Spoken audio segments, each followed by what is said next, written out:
It's a festival of Black history and culture. The block surrounding the Man Simon site on Richland and Marion Streets in downtown Columbia was blocked off today for the 43rd Jubilee. News 19's Emily Carell was there.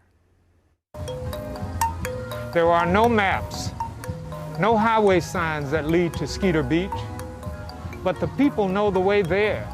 Felton Eady reads one of his signature poems, Skeeter Beach, as he plays his West African kalimba, or thumb piano. Horns and guitars blast, songs speak of seduction. Felton is one of about 10 people who founded the Columbia Jubilee 43 years ago. We were not really intentionally trying to create something that would have longevity.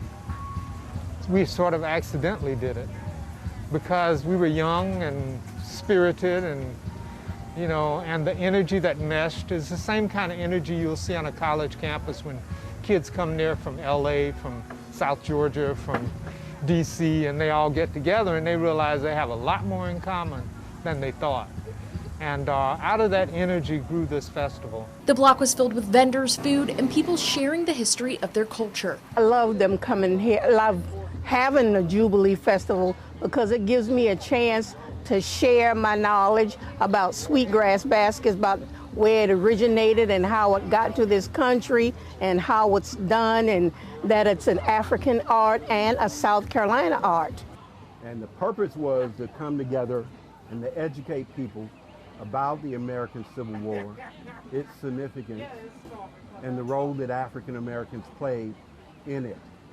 And we have a beautiful display of replica materials and artifacts from the time period, as well as many different reading materials.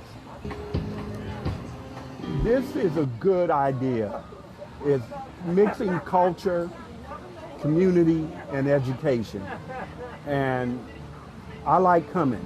So we've been participating in one form or another for the last 15 plus years. So it's almost surreal being here, looking at all the vendors now that we didn't have before. We had a few vendors and mostly everyone was within this green space.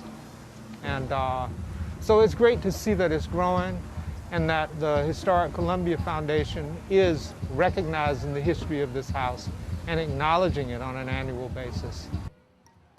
I'm Emily Carell, News 19 WLTX.